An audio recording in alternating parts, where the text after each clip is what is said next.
Bueno, como dicía, isto necesita unha visión integral e coordinada entre os diferentes axentes que participan en todo este ámbito, non?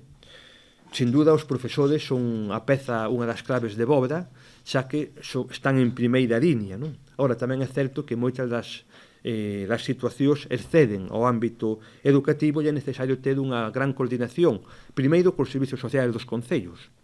Por qué? Porque moitos dos casos se dan fora do espacio educativo e teñen detrás situacións que son susceptibles de estar amparadas dentro dos servizos sociais dos concellos. De feito, por eso, xa tamén é público e notorio, estamos traballando na posta en marcha dunha futura rede de concellos contra o acoso escolar. Xa tivemos reunións coa FEGAN e está moi avanzado este asunto, non?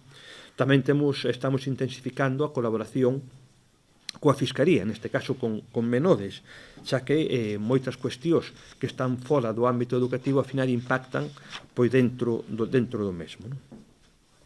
Que estamos facendo? Que se está facendo no actual momento antes de entrar en detalle? Bueno, estamos traballando moito en prevención, en sensibilización e en detección destos casos.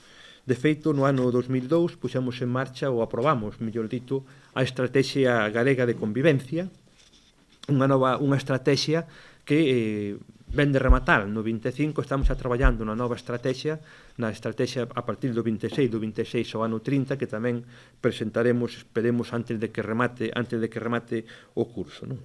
Ben, nesta estrategia se insisteu moito en todo o que ten que ver coa prevención e coa identificación. E tamén coa posta en marcha dunha serie de programas que van orientados fundamentalmente a fomentar a sensibilización e a fomentar a detección anticipada. Datos. Desde que se puxo en marcha a estrategia, aproximadamente temos unha media entre 600 casos, 650 máis ou menos, nos últimos 3 anos.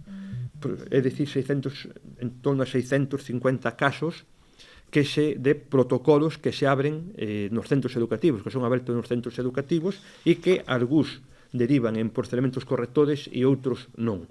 Dentro dos procedimentos correctores temos tamén unha secuencia nos últimos anos, é dicir, no curso 22-23 se abriron 42 procedimentos, no 23-24 54 procedimentos e no 24-95 91 procedimentos.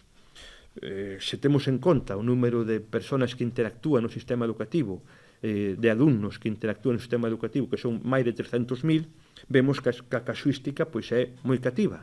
Pero, como dixen ao principio, mentre exista un só caso, temos que estar cas alarmas encendidas para detectado, primeiro para sensibilizar, segundo para detectado e terceiro para actuar, como xa digo, con total transparencia, con total firmeza, tamén con prudencia e identificar, detectar e actuar en todos estos casos.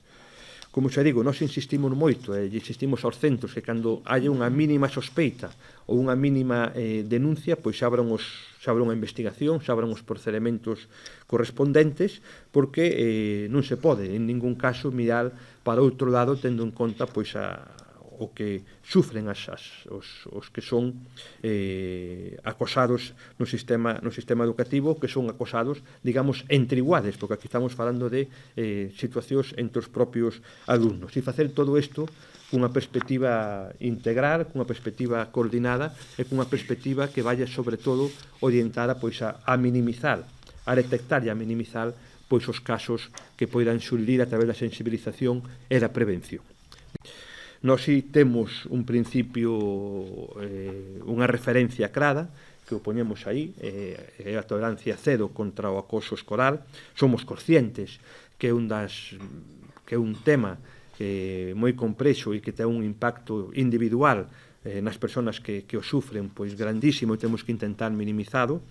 E para nós é un compromiso de goberno, unha estrategia, a loita contra o acoso é unha estrategia básica dentro do sistema educativo e sempre o queremos abordar ou temos que abordar cunha perspectiva integral e tendo en conta tamén a participación de todos os actores que interveñen no mesmo.